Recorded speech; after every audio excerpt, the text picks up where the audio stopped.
વંદુ સહજાનંદ પદની રચના કેવી રીતે થઈ? સંવત 1880ની સાલની વાત છે. માઘ માસના કૃષ્ણ પક્ષની 13નો દિવસ હતો. ગડ્ડામાં શ્રીજી મહારાજ પ્રાત કાળે સ્નાનાદિ નિત્યક્રમ પતાવીને દાદા ખાચરના દરબારમાં વાસુદેવનારાયણના ઓરડા પાસે સભા કરીને બિરાજમાન થયા હતા. સદ્ગુરુ ગોપાળાનંદ સ્વામી, પ્રેમાનંદ સ્વામી, યોગાનંદ સ્વામી ઇત્યાદિ સંતો તથા દાદા ખાચર, સુરા ખાચર, પર્વતભાઈ વગેરે હરિભક્તો સભામાં બેઠા હતા. એ વખતે જોગાનુજોગ શંખલપુરનો વિજયશંકર નામનો એક બ્રાહ્મણ દેવી ભક્ત ત્યાં આવી ચડ્યો. એણે કપાળે સિંદૂરની આડ કરી હતી, હાથમાં ત્રિશૂળ રાખ્યું હતું અને માથે લાલ રંગનો રૂમાલ બાંધ્યો હતો. દૂરથી જ દંડવત પ્રણામ કરતો કરતો એ મહારાજ પાસે આવ્યો. પછી મહારાજની સન્મુખ આસન જમાવતા એ બોલ્યો, હે સહજાનંદ સ્વામી, આપ તો ભગવાન છો. આપ જો આજ્ઞા આપો તો માતાજીનો એક ગરબો આપને ગાઈ સંભળાવું. મહારાજે એનો ભાવ જોઈ હસતા હસતા કહ્યું, ભલે સંભળાવો. માય ભક્તે તો મહારાજની આજ્ઞા મળતા જ લહેકા સાથે ગાવા માંડ્યું. માં તું પાવાની પટરાણી, ભવાની માં કાળકા રે લોલ. માં તારે ડુંગરડે ચડવું તે અનત ઘણું દોહલું રે લોલ. દેવી ભક્ત ખૂબ ભાવથી ગાઈ રહ્યો હતો.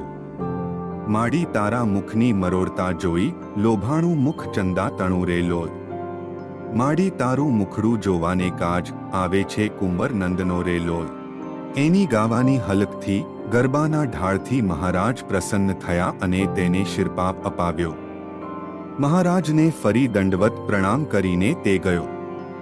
પછી મહારાજે સૂચક નજરે સભામાં બેઠેલા પ્રેમાનંદ સ્વામી તરફ જોતા કહ્યું, સ્વામી, કેવો લાગ્યો ગરબો? ઢાળ બહુ સુંદર છે નહીં? એના રચનારે બહુ ભાવથી એમાં દેવીનો મહિમાને એના સ્વરૂપનું વર્ણન કર્યું છે. આવું કંઈક રચવું જોઈએ. પ્રેમાનંદ સ્વામી મહારાજના કહેવાનું તાત્પર્ય સમજી ગયા. 13ની રાત્રિએ જ પ્રેમસખીએ શ્રીહરિની પ્રત્યક્ષ પ્રેરણા ઝીલીને એમની મૂર્તિમાં તલ્લીન બનીને વંદુ સહજાનંદ રસરૂપ એ ધ્યાનની ગરબીની રચના કરી નાખી. બીજે દિવસે એટલે કે સંવત 1880 મહાવદી 14ને શિવરાત્રિને દિવસે શ્રીજી મહારાજ દાદા ખાચરના દરબારમાં ઉગમણે દ્વાર ઓરડાની ઓસરીએ બિરાજમાન હતા. અને સર્વે શ્વેત વસ્ત્ર ધારણ કર્યા હતા અને તુલસીની નવી શ્વેત કંઠીઓ કંઠમાં પહેરી હતી તથા પુષ્પના હાર પહેર્યા હતા અને પોતાના મુખારવિંદ આગળ મુનિ તથા દેશના હરિભક્તની સભા ભરાઈને બેઠી હતી.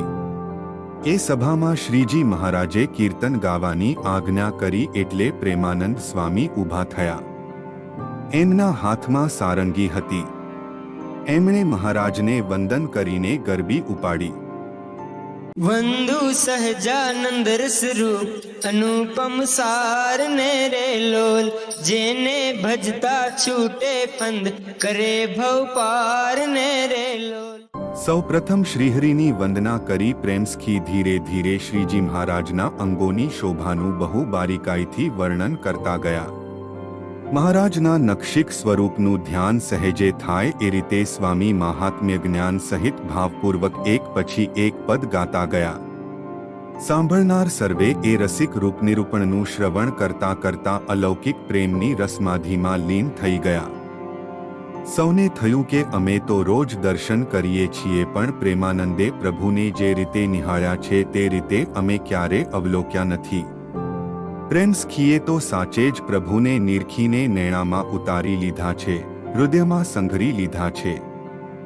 એક એક કરતા 8 પદ પૂરા થતા મહારાજે એમને બિરદાવ્યા ત્યારે સભામાં આનંદની હેલી ઉતરી આવી. સૌ એકી અવાજે બોલી ઉઠ્યા, સહજાનંદ સ્વામી મહારાજની જય. આશીર્વાદનો વરદ હસ્ત સભાની સામે ધરીને મહારાજે કહ્યું, બહુ સારા કીર્તન ગાયા. આ કીર્તનને સાંભળીને તો અમારા મનમાં એમ વિચાર થયો જે આવી રીતે એને ભગવાનની મૂર્તિનું ચિંતવન છે, માટે એ સાધુને તો ઉઠીને સાષ્ટાંગ દંડવત પ્રણામ કરીએ અને જેને આવી રીતે અંતકરણમાં ભગવાનનું ચિંતવન થતું હોય ને એવી વાસનાએ યુક્ત જો દેહ મૂકે તો તેને ફરીને ગર્ભવાસમાં આવવું પડે જ નહીં. અને એવી રીતે ભગવાનનું ચિંતવન કરતા જીવતો હોય તો પણ એ પરમપદને પામ્યો જ છે. અને જેને ભગવાનના સ્વરૂપનું એવી રીતે ચિંતવન થાય છે તે તો કૃતાર્થ થયો છે ને તેને કાંઈ કરવું બાકી રહ્યું નથી.